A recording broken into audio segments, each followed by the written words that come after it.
지난주 주요국의 경기 부양책으로 급등 마감했던 시장의 경기 침체 우려 등이 또다시 대두가 됐습니다. 코스피는 장중 조정을 받기도 했지만 낙폭을 줄이며 약보합권에 마감했습니다. 자, 이번 주는 경기 부양책 효과에 기대기보다는 주중 발표될 주요국 지표를 확인하며 변동성에 대응해야 할 것으로 보이는데요. 주간 증시 전망 금일 시황 정리해드린 뒤에 취재기자와 함께 자세히 이야기 나눠봅니다. 지난주 10% 가까운 상승을 보였던 코스피는 차익 실현 매물과 지난주 뉴욕 증시의 영향을 받으며 하락 출발했습니다. 오후 들어 낙폭을 줄이며 0.04% 하락한 1717.12포인트의 거래를 마감했습니다. 코스닥은 코로나19 관련 제약바이오 업종의 강세로 3.69% 급등한 542.11에 거래를 마쳤습니다. 거래소에서 외국인이 4,215억 원을 매도했지만 개인과 기관의 매수가 1,981억 원, 2,186억 원씩 더해지며 지수 낙폭을 줄였습니다. 코스닥은 개인과 기관이 2억 원, 265억 원씩 각각 매도했지만 외국인이 390억 원을 매수하며 시장 급등을 만들었습니다. 코스피 시가총액 상위 종목들은 혼조세를 보였습니다. SK하이닉스와 삼성바이오로직스 등이 강세를 보였지만 현대차와 현대모비스를 비롯한 운송장비 업종, 중국 관련 소비 업종이 약세를 보였습니다. 코스닥 시가총액 상위 종목들은 일제히 강세 흐름을 보였습니다. 코로나19 관련 제약바이오 테마주들이 오늘도 무더기 급등이 나왔는데요. 시가총액 상위에 포진한 시젠, 셀트리온 제약, 호미팜 등과 5G, 엔터 업종도 함께 상승 마감했습니다.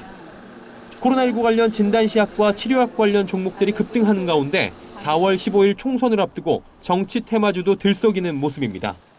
이낙연 전 총리 관련주인 남선알미늄과 황교안 미래통합당 대표 관련주인 한창재지, 안철수 국민의당 대표 관련주인 안랩과 써니전자 등이 급등 마감했습니다. 서울경제TV 서정덕입니다.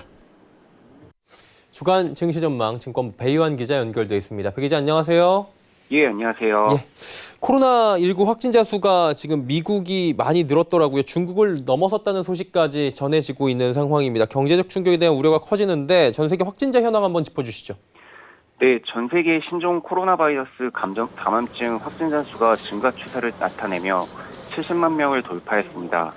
코로나19 사태가 장기화 국면에 접어든 모양새입니다. 국가별로는 미국이 13만 명으로 가장 많은 확진자 수를 기록했습니다. 특히 뉴욕주는 확진자 수가 6만 명에 달하는 것으로 알려져 트럼프 미국 대통령이 봉쇄 카드까지 검토했다가 주민들의 반발로 이를 철회한 것으로 알려졌습니다. 미국 다음으로는 이탈리아가 9만 7천 명, 중국 8만 명, 스페인 7만 9천 명, 독일 5만 명 순으로 집계됐습니다. 영국은 왕위 계승 서열 1위인 찰스 왕세자에 이어 존슨 총리도 코로나19 확진 판정을 받은 것으로 알려지면서 더 이상 바이러스 안전지대는 없다는 불안감이 전 세계로 확산되고 있습니다. 네, 국내를 살펴봐도 확진 추세가 좀 잦아들었다 뿐이지 여전히 두 자릿수의 증가율이 나오고 있습니다.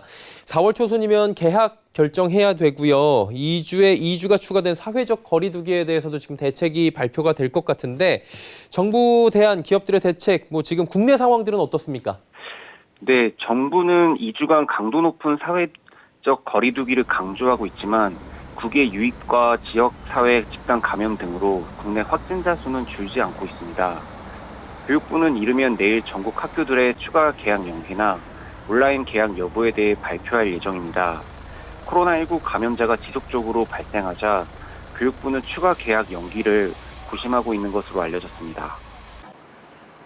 지난주 글로벌 증시 우리 시장 모두 급반등에 성공하는 모습들이었는데 아무래도 대규모 경기 부양책이 힘입어서 그런 것으로 알고 있습니다. 업계는 좀 선반영된 것으로 지금 보고 있는 것 같은데 일단은 지난 한 주 증시부터 되짚어 볼까요? 네, 지난주는 뉴욕 다우지수가 12% 넘게 급등하고 코스피 지수 역시 10% 가까이 오르는 등 글로벌 증시가 대체적으로 강한 반등을 기록한 한 주였습니다. 하지만 미국 내 코로나19 확진자 수가 확산되는 양상을 보이자 지난 금요일 미 증시는 다시 하락세를 나타냈습니다.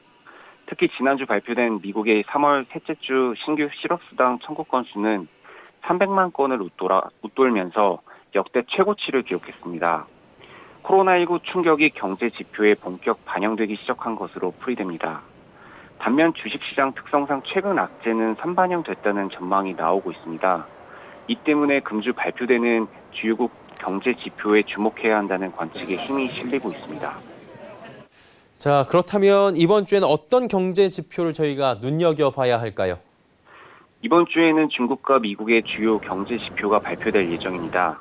우선 내일 중국의 제조업과 비제조업 구매자 지수가 발표됩니다. 지난 2월 두 경제 지표는 역대 최저치를 기록했기 때문에 이번 3월에는 낙폭을 어느 정도 회복할 것으로 예상되고 있습니다. 반면 2일 발표되는 미국의 제조업 지수는 코로나19 사태가 본격 반영되면서 크게 하락할 것이라는 전망이 나옵니다. 3일에는 미국의 3월 실업률과 비제조업 PMI가 발표될 예정입니다. 코로나19 충격을 가늠하는 잣대가 될 것이라는 분석입니다. 오늘 시장만 봐도 변동성이 굉장히 강화된 시장인 것 같은데요. 시장 투자 전략들은 업계에서 어떻게 제시하던가요? 우선 글로벌 증시는 각국 중앙은행들의 대규모 부양책과 정부의 재정정책 시행으로 인해 코로나발 금융위기는 일시적으로 봉합된 상황입니다. 이 가운데 우리 정부가 추진하는 11조 7천억 원 규모의 코로나19 추경은 국회 본회의를 통과했고 2차 추경도 현재 거론되고 있는 상황입니다. 이 때문에 1,400포인트 초반까지 떨어졌던 코스피 지수도 1,700선으로 올라서는 데 성공했고 원달러 환율도 1,220원대에서 거래되면서 원화 약세도 다소 진정된 모습입니다. 하지만 증권업계는 향후 주식시장 전망에 대해서는 부정적 입장을 내놓고 있습니다. 나정환 DS투자증권연구원은 현재 코로나로 인해 경제지표가 악화되는 상황에서 신규 개인 투자자의 매수와 연기금의 지수 방어성 매수세가 지속되기는 어렵다고 판단했습니다. 누동길 NH투자증권연구원은 국내 증시에 대해서 4월 초 경제지표 악화와 미국 코로나19 확진자 증가 압박에 직면할 것이라며 변동성 지수가 여전히 높은 상황에서 추세적 반등에 대한 확신을 갖기까지는 시간이 좀 더 필요하다고 조언했습니다. 예, 전략들까지 함께 들어봤습니다. 주간 증시 전망 증권부 배효한 기자였습니다. 배 기자 고맙습니다. 네, 감사합니다.